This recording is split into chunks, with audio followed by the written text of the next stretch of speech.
Music. Chapter 1. The Day the Sky Opened. No one on earth agreed afterward on what. The first hour felt like, some said it. Felt like history ending, others said it. Felt like every old fear humans had ever carried crawling out of story and finally deciding to become practical. In military archives, the beginning of the invasion is marked with exact timestamps, orbital vectors, casualty curves, and threat designations, but those clean records never quite capture the emotional violence of the moment when the sky over a living world stops belonging to weather and starts belonging to war. At 8:14 Universal Time, coordinated telescopes from Chile to India to the dark side stations around Luna began registering impossible thermal blooms beyond geosynchronous orbit. At 8:17 civilian satellites disappeared by the dozen.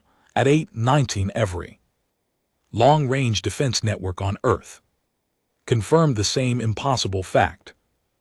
Foreign fleet, massive enough to darken portions of orbital tracking with sheer density, had arrived under folded space insertion with no detectable precursor wave. It was not a scouting force. It was not an embassy protected by ugly escorts. It was an army in the oldest and most terrifying sense of the word.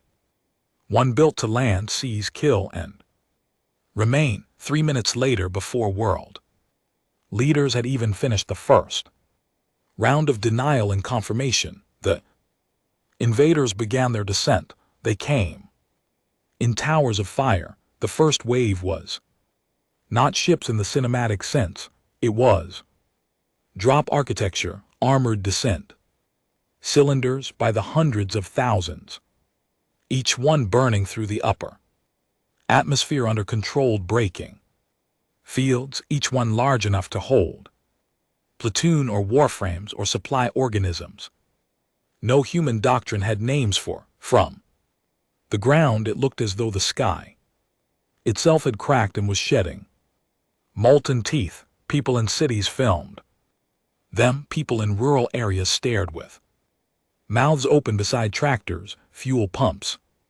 and school bus stops. Pilots reported meteor storms with formation discipline. Religious feeds across several continents exploded with apocalyptic interpretations before communications. Ministries even finished drafting neutral language. Then the first impacts came and neutrality died where it stood. The invaders had not chosen one grand capital or one symbolic military target.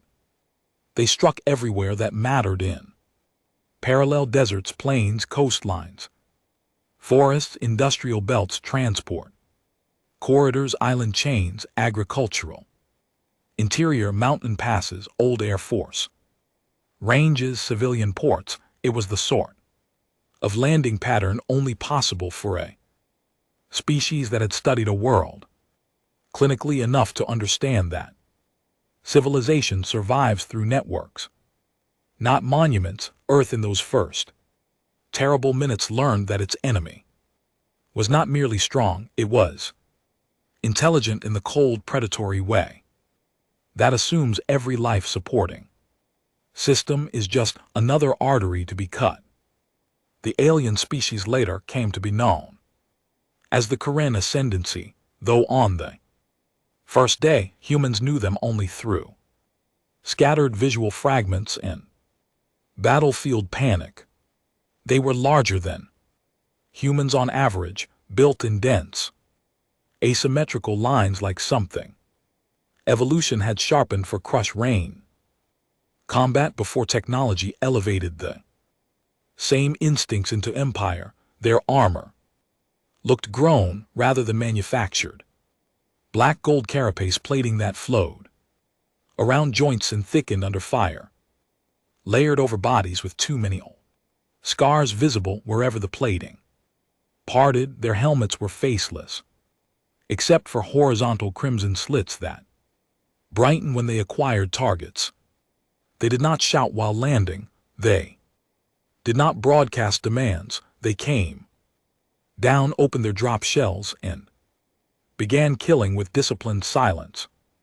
In dozens of places, the first human defenders, police tactical units, local military garrisons, reserve brigades, terrified security personnel at infrastructure nodes made the mistake of expecting negotiation windows. The Karen answered hails with artillery bursts. They cut apart barricades with directed plasma. They advanced through screaming roads and burning rail yards like something already convinced of its right to inherit the planet. Within 6 hours, human casualties had crossed the first 100,000. Within 12, entire governments were operating from relocation bunkers and airborne command webs. Within a day, the rough estimate of enemy ground presence had reached the number that made experienced generals across Earth stare at their maps in sickened disbelief. 1 million. A million alien soldiers on the ground. No one says that number out loud casually when they understand what it means. A million is not an invasion fleet. It is not a punitive expedition. It is not a raid, a demonstration, or even merely a war. Million is colonization through violence. A million is confidence so absolute it borders on theological. The Karen had not arrived thinking Earth might be hard. They had arrived assuming Earth would break on schedule. Humanity reacted with more coherence than the invaders expected, but less than later. Patriotic retellings pretend there was bravery everywhere, yes, but also confusion, fragmentation, and terrible improvisation. Fighter wings launched into skies that no longer belonged to them and vanished under orbital fire. Coastal defense batteries knocked enemy drop towers from the air, only to be overrun from behind by units already landed hours earlier. Civilian convoys jammed highways and made themselves perfect targets until military police and local volunteers began forcing traffic into rural spread patterns under fire. Parliaments and assemblies issued calls for unity. Some were eloquent, some were frightened, some were cut short mid-sentence when the buildings housing them ceased to exist. The old alliances held mostly, the old grudges briefly died. In one now famous emergency exchange, a naval commander from a nation that had spent decades politically at odds with half its neighbors said, "We can litigate history if we survive." No one argued. For the first 3 days, the human response was survival in its purest form. Delay, hide, scatter, regroup, preserve, command continuity, save as many civilians as possible, and for the love of every god ever invented, keep enough weapons alive to make the planet expensive. What the Karen did not understand, not yet, was that humans had spent thousands of years telling stories about the end of the world and teaching one another how to build while expecting fire. Earth was not politically unified enough to make peace simple, but it was culturally saturated with disaster memory, floods, wars, plagues, collapse, blackouts, evacuation, bunkers, reserve protocols, amateur radio, local militias, redundant grids, volunteer logistics, civilian engineering under pressure. The invaders had studied the planet's armies and arsenals. They had not fully understood the depth of its stubbornness. City by city and valley by valley, humanity refused to die according to plan. Small airports became drone nests, shipping ports became artillery mazes, farmers, buried fuel caches in machine sheds, and marked them only in family code, trained. Conductors rerouted military equipment through civilian freight under blackout conditions. Programmers volunteered.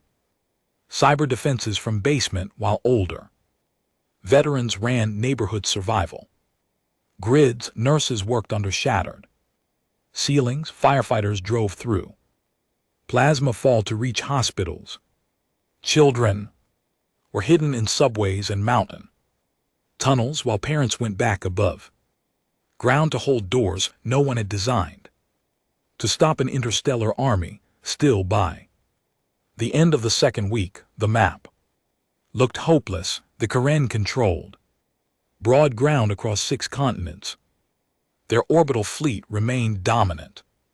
Their atmospheric carriers were seeding supply growth nodes and hardened command towers into Earth's living skin. Some analysts began privately preparing for long occupation scenarios, resistance models measured in decades instead of months, the kind of brutal arithmetic that asks which parts of a civilization can survive under enemy rule even if its flags cannot. 1 million soldiers was too much mass, too much armor, too much confidence, too much industry. Behind them, every historical analogy humans reached for failed under the scale. There had never been anything like this, never one enemy host so large, so alien, so committed to breaking a world at its foundations. Then on day 17, the first Karenfield army entered the Carpathian Kill Basin and ceased reporting in under 34 minutes. At first, even human command thought it was a communication blackout event. Then drone feeds arrived. Then recon satellites adjusted. Then survivors from nearby villages began telling stories too unbelievable for exhausted officers to dismiss. Entire armored formations swallowed by engineered mud and collapsed roads. Supply columns detonated from below, where old mining networks had been turned into fuel traps. Artillery coordinates appearing in impossible speed because local shepherds, hikers, and forestry crews had become battlefield eyes. Bridges cut only after full enemy weight committed. Ambushes layered behind ambushes. False withdrawals, buried lances, railgun hits from mountain shadows. Human infantry moving at night through weather the Karen had judged tactically irrelevant. Wolves on the ridges, drones in the clouds, mortars in the churches. The first field army did not exactly vanish. That would have been cleaner. It was dismantled, digested, and erased so thoroughly by terrain, engineering, and patient hatred that by dawn there was no coherent force left to extract. The Karen sent a second army into another mountain corridor. 40 hours later, it did not return either. Only then did the invaders begin to understand that landing 1 million soldiers on Earth might prove easier than getting even one of them home. Chapter 2: The planet that refused to stay conquered. The Karen were not fools. That fact made what happened next more impressive, not less. A stupid invader can be lured, mocked, and butchered once or twice before its collapse becomes inevitable. Disciplined invader learns, it catalogs failure, revises doctrine, adjusts expectations, and uses brute scale to iron surprise out of the enemy. That was what made the ascendancy terrifying on every world that had already consumed. They did not merely possess numbers and hardware, they possessed the cultural patience to turn setbacks into education, and education into more efficient killing. After the annihilation of their first 2 interior field armies, they did not rage blindly into more trap. Corridors they paused, orbital. Overwatch intensified, atmospheric. Scanners were recalibrated for hidden. Tunnel networks, irregular heat bloom. And local biosignature clustering. Human-controlled roads were abandoned in favor of land clearing. Operations, villages near resistance. Zones were emptied with deliberate cruelty, not because the Karen needed revenge, but because they correctly understood that Earth's local civilian knowledge had become a strategic weapon. If one wanted to break the human style of war, one had to separate humans from the ground they had learned like prayer. That calculation came too late. By the third week, Earth's militaries had stopped trying to defend the planet as if it were a conventional front and begun defending it as if it were a labyrinth designed by 10,000 ancestors.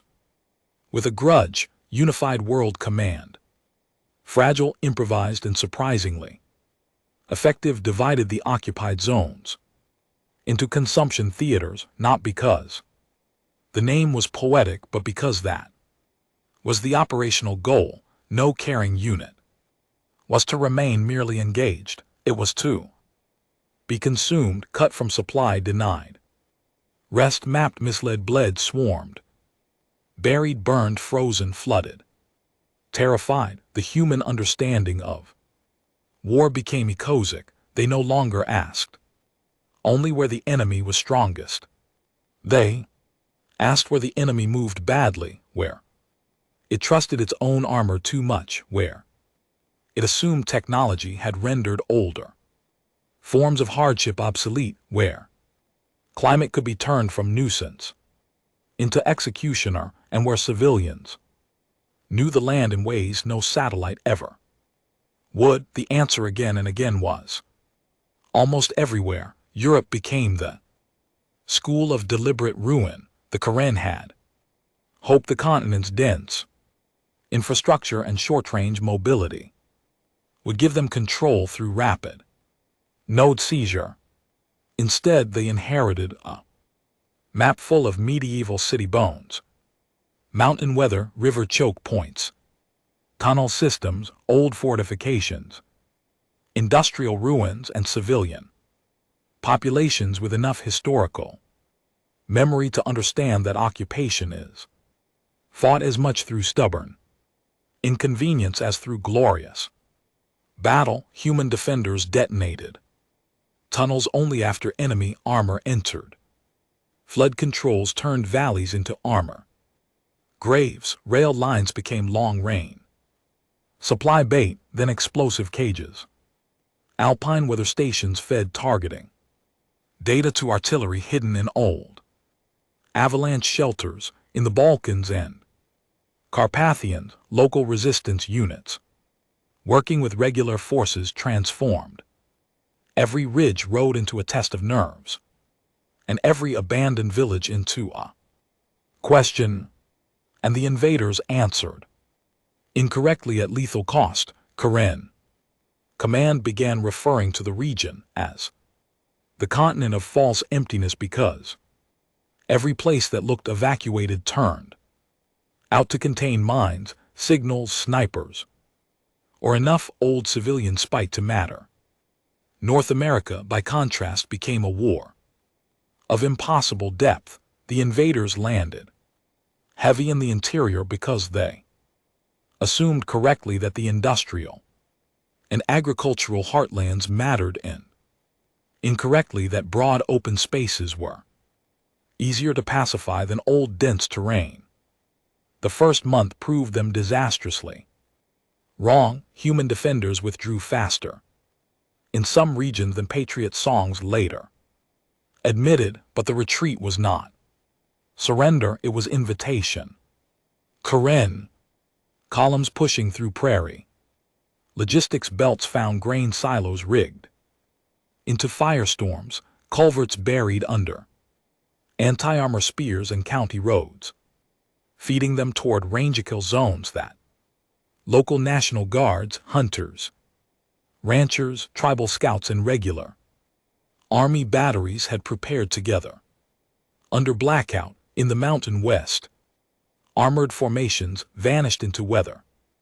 An elevation because humans destroyed the easy passes and left only the ones that looked possible. In the forests, old logging paths became one-way corridors into hunter country. The Karen, bred for dominance through direct tactical superiority, despised war that forced them to fear emptiness. Humans gave them emptiness everywhere.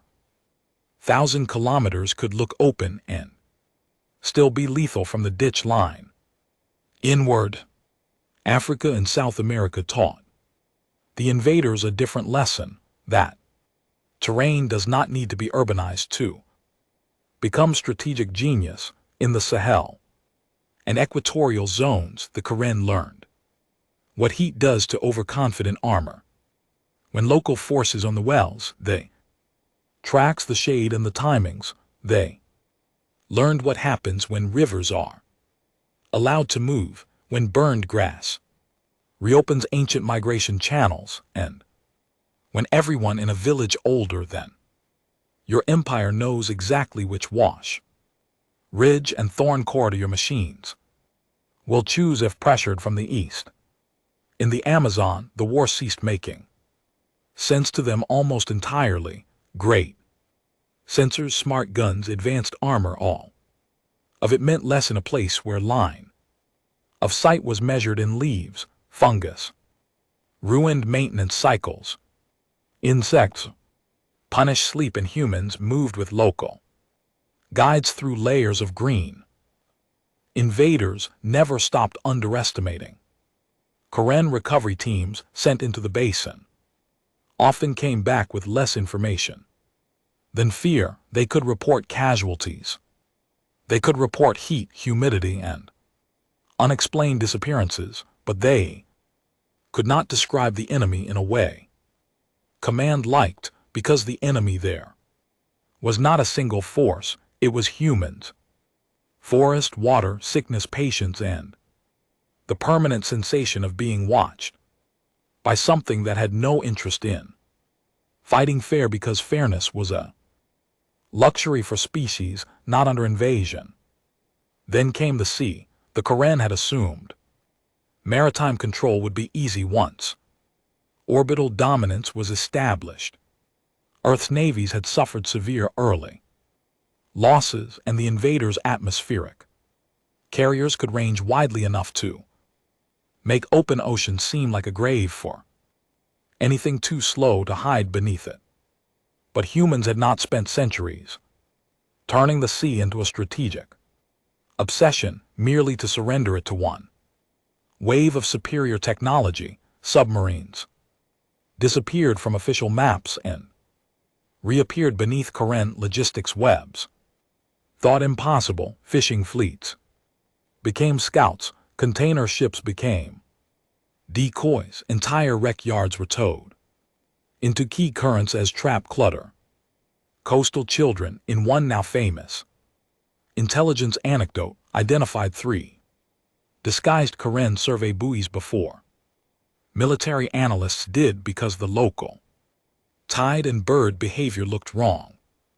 This is the sort of thing empires never understand until they are dying. A world is not truly conquerable if enough ordinary people can still notice when it feels different. The first months bled the Karen, the second broke their confidence, but it was the third that doomed them, because the million who had landed were not being replaced fast enough. Earth's orbital resistance, which had seemed doomed in the opening phase, adapted with the same maddening tenacity as the ground war.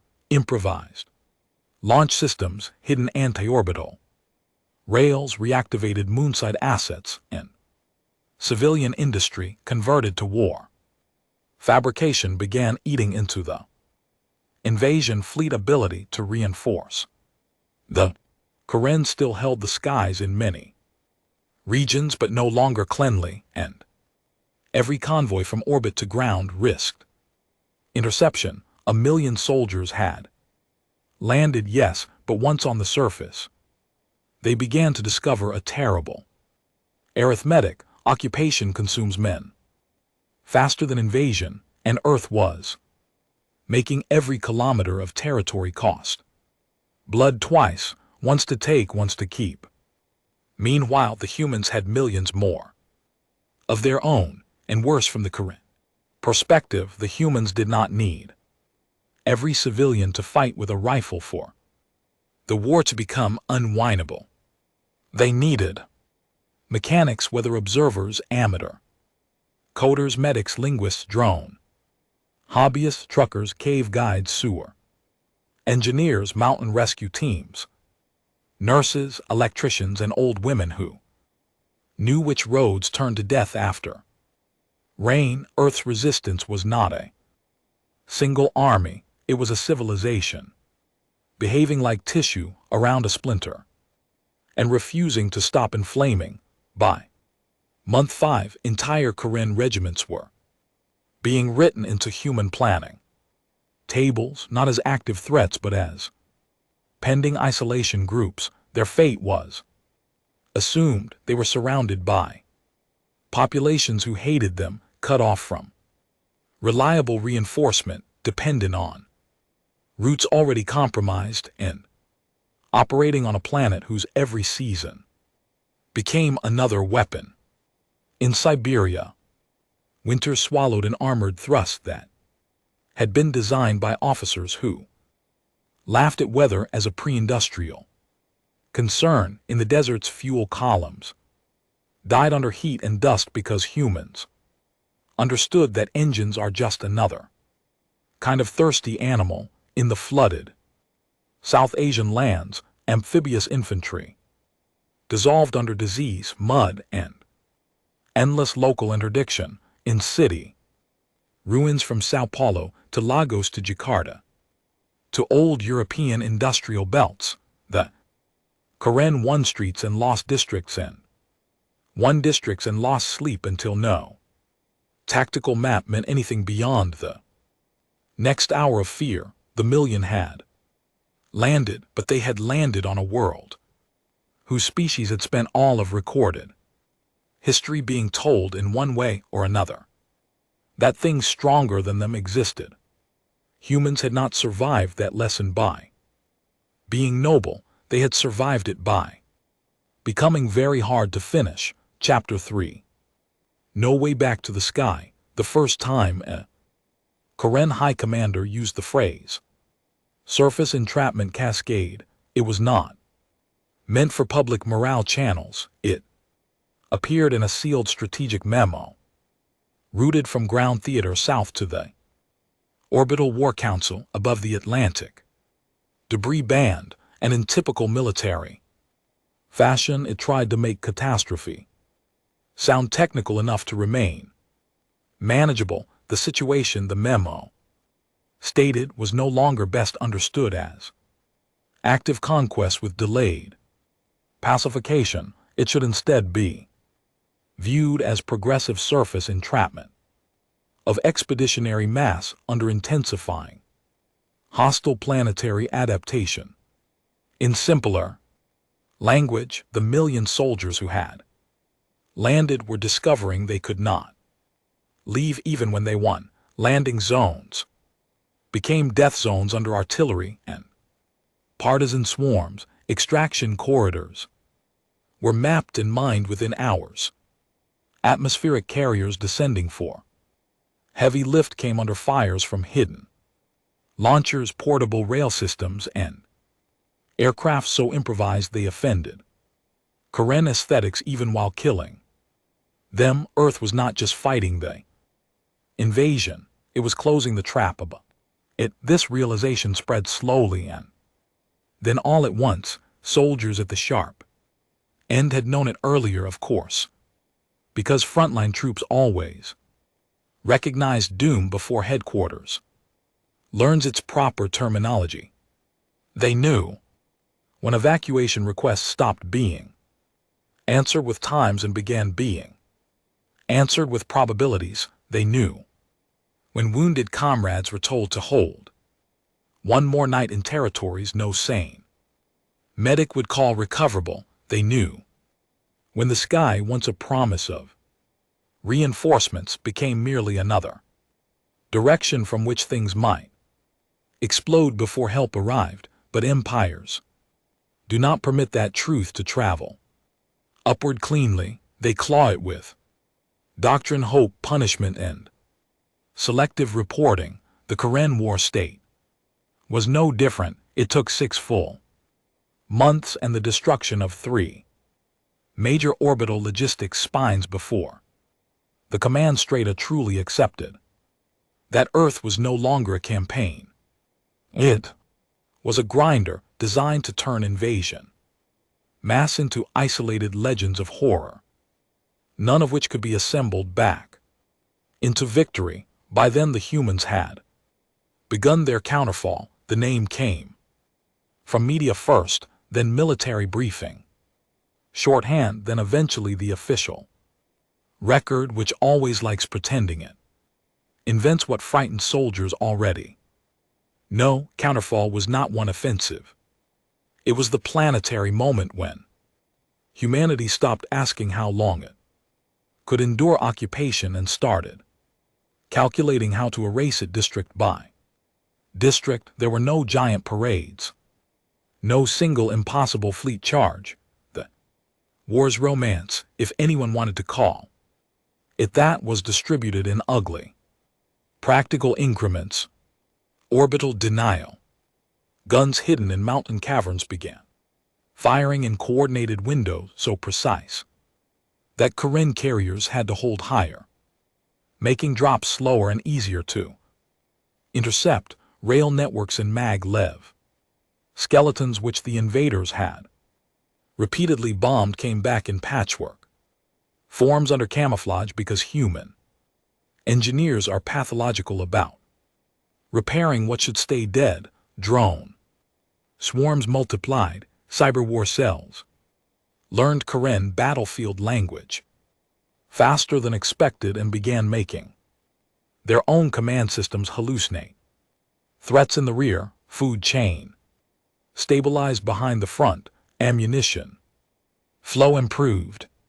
Local militias that had started the war as frightened neighbors with scavenged weapons hardened into territorial killers who understood their ground better than any off-world tactician ever could. One by one, regions ceased being occupied territory and became liquidation theaters.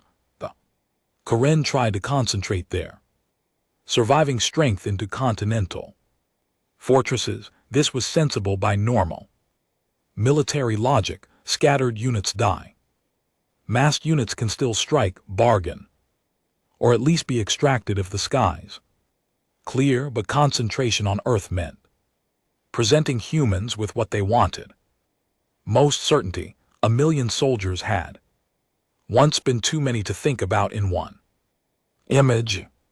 By the 7th month, Earth's war planners were slicing that number into bags, pockets, cauldrons, and strongholds, each with estimated bleed rates and kill geometries. The invaders became countable. Countable meant solvable. Solvable meant doomed. Fortress belts in the American interior fell to layered siege and water denial. A Central Asian armored basin protected for weeks by surviving Karen anti-air collapsed after local resistance cells poisoned fuel pipelines with abrasive compounds and forced engines into self-killing failures. A coastal mega city zone in North Africa was retaken, not by glorious direct assault, but by sewer infiltration, sea wall breach, and a 6-day blackout that turned alienite optics into a liability. When local fighters knew every stairwell by memory, none of it looked noble from overhead. All of it was final. For the invaders, the worst theaters were often the ones where nothing happened for too long. There is a unique terror in waiting on a hostile planet when every living thing and every weather pattern might be collaborating with a species that hates you. Karen survivors from late war interrogations all described the same psychological unraveling. The nights became unbearable first, too many sounds, too many false alarms, too many shapes moving where sensors said there should be none. Then came the maintenance failure, small at first, then multiplying, filters clogging with local spores, power couplings fouled by insect resin and fine dust, water turning suspect, food stores tainted, sleep broken by artillery that fired exactly once and then never again from that position. Human voices on stolen channel, children's songs broadcast through abandoned speaker systems in cities the invaders had emptied just to remind them who the ground still belonged to. After that, every shad gained intent, every silence became bait, every human tactic worked twice, because the first effect was physical and the second psychological. By the time frontline Karen units asked not for reinforcements but for terrain certainty, restoration. Even their own command knew what that meant. The soldiers no longer believed reality around them was stable. Earth's wildlife, weather, and geology never stopped helping either. Late war makes all allies strange. A Karen bunker line in the Pacific Northwest flooded, not because humans hit the dam directly, but because an atmospheric river event tracked perfectly by civilian meteorologists, now integrated into war command, was exploited with time demolition to turn a valley floor into a mud coffin. A retreat corridor in South America vanished under landslide once. Logging scars, burn zones, and bombardment weakened hillsides met the first proper seasonal rains.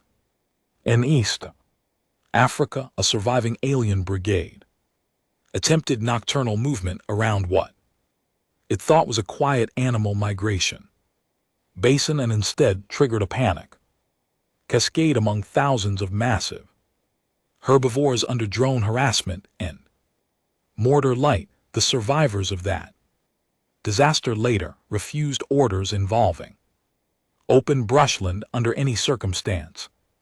Human generals did not gloat about these things in official dispatches. Frontline troops did enough of that already. The phrase "none returned" began as a rumor. It emerged in border chatter after the destruction of the 9th Karen extraction Legion in northern India, then appeared again after the Alpine purges, then after the Mississippi Basin collapses, and finally after the annihilation of the Pacific Redoubt, the last major organized attempt by the Karen to carve out a defendable corridor to the sea for mass evacuation. No one came out.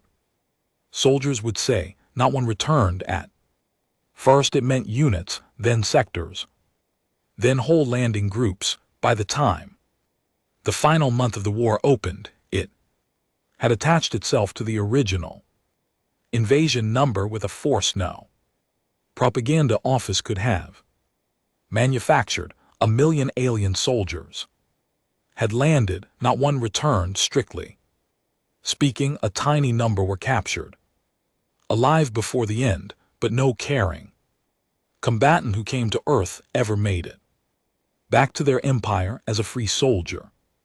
The survivors either died in prison years later, broken and old in ways their species had no cultural language for, or remained in sealed human black sites as strategic fossils from a war their government spent the next century pretending had never been winnable. The final organized Karen command on Earth fell in Patagonia. It chose the far south because the terrain looked hard, wide, cold, and less politically dense. Then the ruined population cores farther north. Hard terrain has tempted doomed armies since before humanity built cities. Hard terrain feels honest. It feels like if you can suffer enough, perhaps the world will respect the effort. But Patagonia, like Earth, generally respected nothing except adaptation.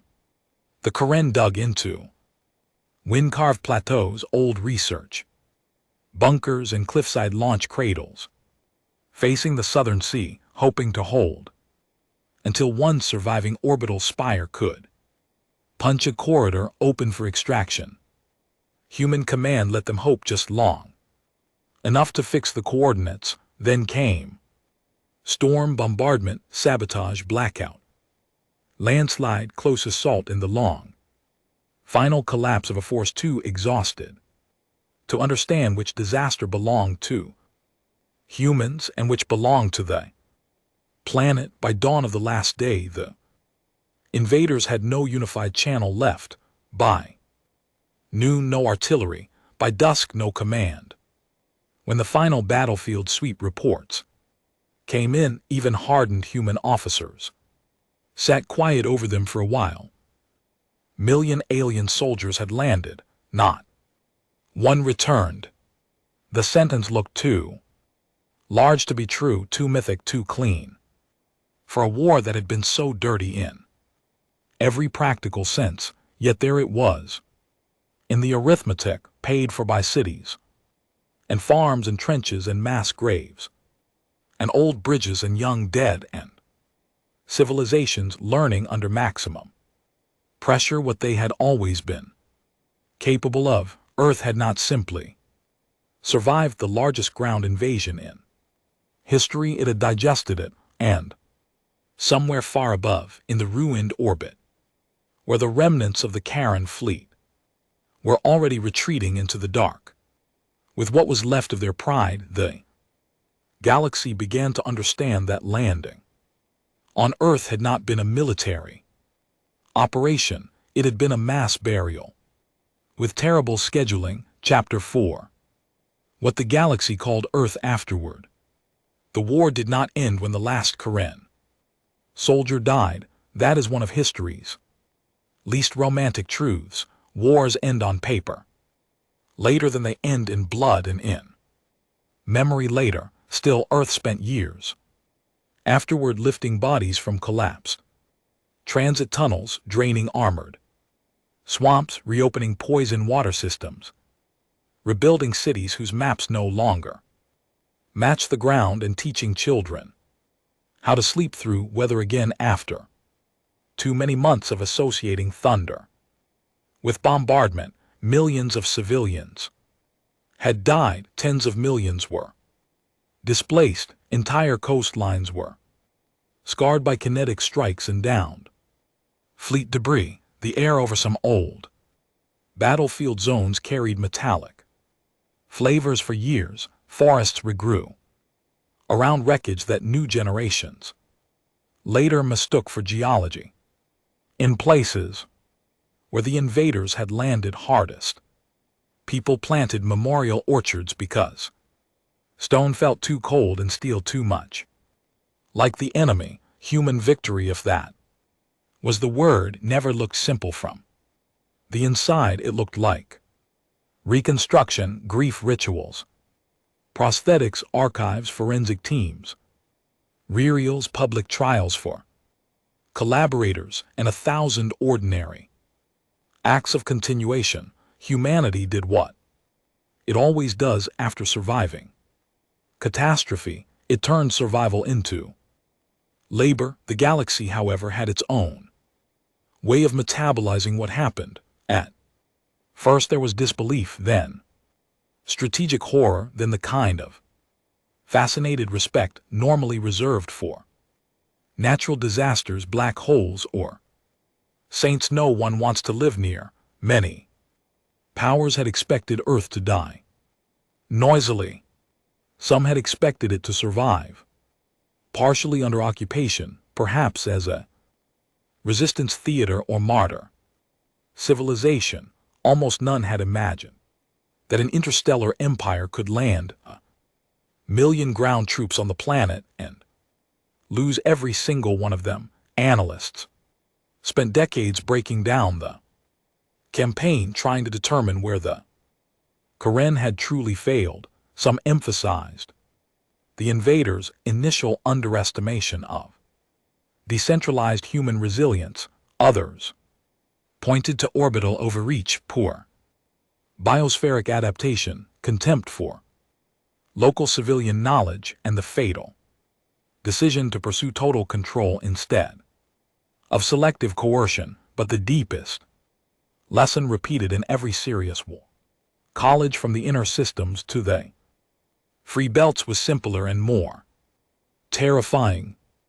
Earth had turned being invaded into the enemy's terminal environment. That changed diplomacy forever. Before the war, many species had considered humanity impressive but volatile, cooperative but not central, emotionally intense in ways sometimes admired and sometimes regarded as strategically immature. After the war, Earth acquired a new set of names, none of them chosen by humans: Grave World, the Million Tombs, the Closed Mouth Planet, the world that eats armies. Some names were respectful, some fearful, some vulgar in the way soldiers make language kneel to memory. Frontier smugglers stopped calling Earth a death world because that term suddenly felt too general, too harmless. Death worlds are places where life is dangerous.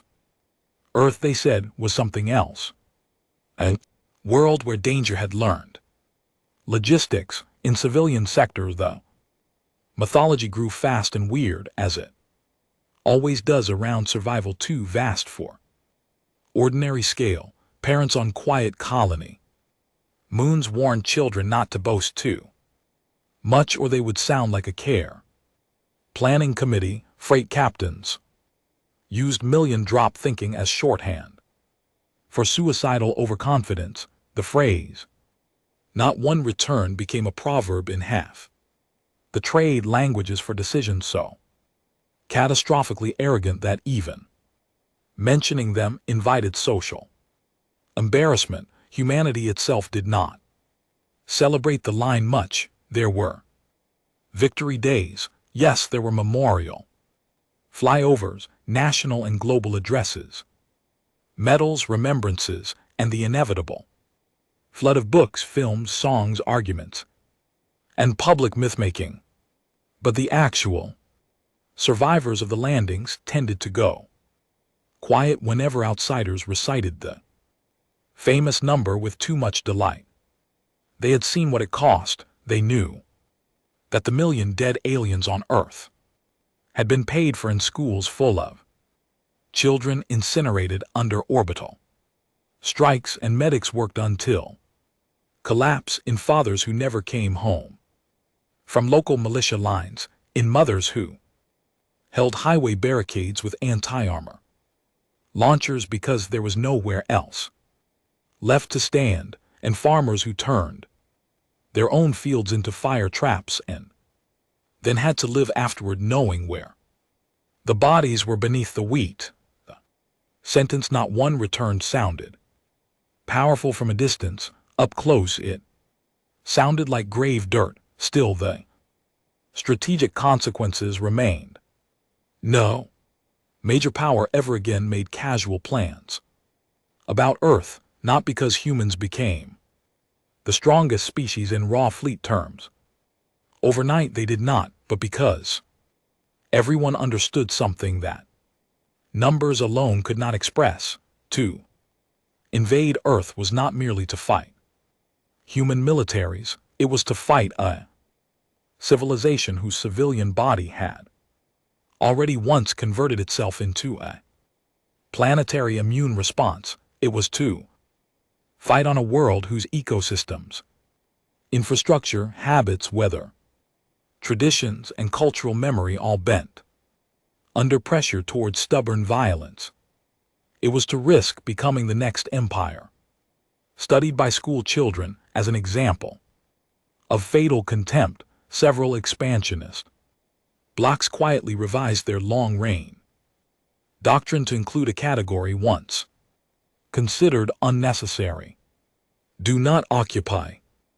Under any circumstance, Earth was the first and most permanent entry on that list. In time, fragments of the Quran perspective emerged too, interrogation, transcripts from late war prisoners and post-collapse archive thefts from the ruined ascendancy told their own side of the horror, and they made the story worse. Human historians reading those documents found to their surprise not a simple tale of alien barbarity, but the inward collapse of an army that had lost the ability to trust world map or command. Karen soldiers wrote of endless ground that refused obedience, of civilians who looked weak until nightfall, of weather that arrived like planned artillery, of roads turning on them, of forests making noise in the wrong language, of being shot at from church towers, fishing boats, orchards, museum roofs, drainage canals, ski lifts, metro tunnels, and old ruined castles no one had thought still tactically relevant. One field officer, writing to a mate he would never see again, described Earth as a place where every civilian object dreams of becoming a weapon if you stay long enough. Another summarized the war in a line later circulated in Human Special Operations circles with savage appreciation. The planet did not resist us, it absorbed us. That more than they. Casualty total may have been the most accurate epitaph. On the 50th anniversary of the final Karen collapse, representatives from dozens of worlds gathered at the largest memorial field in southern Patagonia, where the last organized invasion command had died. Between Blackstone Cliffs and the sea, the memorial itself was austere by human standards, not a triumphal fortress, not a giant soldier, but a long descending path lined with names of human dead, and farther inward, a separate sealed wall, bearing only the number of Karen who had fallen without individual inscription. Some visitors criticized that wall for being too merciful to invaders. Others argued it was exactly right. The dead enemy had earned no romance, but neither had they earned the erasure their own empire once tried to impose. The world had ended them, let the record say so. During the ceremony, an old veteran from the early mountain campaigns, white-haired, one-leg, mechanical voice, still iron under the years, was asked by an off-world journalist whether the famous phrase remained true in spirit or only in statistics. He looked out over the sea for a long moment before answering. It's true in the way that matters, he said. They came here as conquerors, none left that way, and that, finally, was what the galaxy learned from Earth. 1 million alien soldiers had landed, not one returned, not because humans were invincible, not because the planet was magically protected, not because the invaders had lacked strength. They had lost because they mistook civilization for softness, diversity for weakness, memory for sentiment, and one difficult world for a prize instead of a system older, meaner, and more adaptive than their doctrine could survive. They landed expecting a campaign. Earth gave them a grave.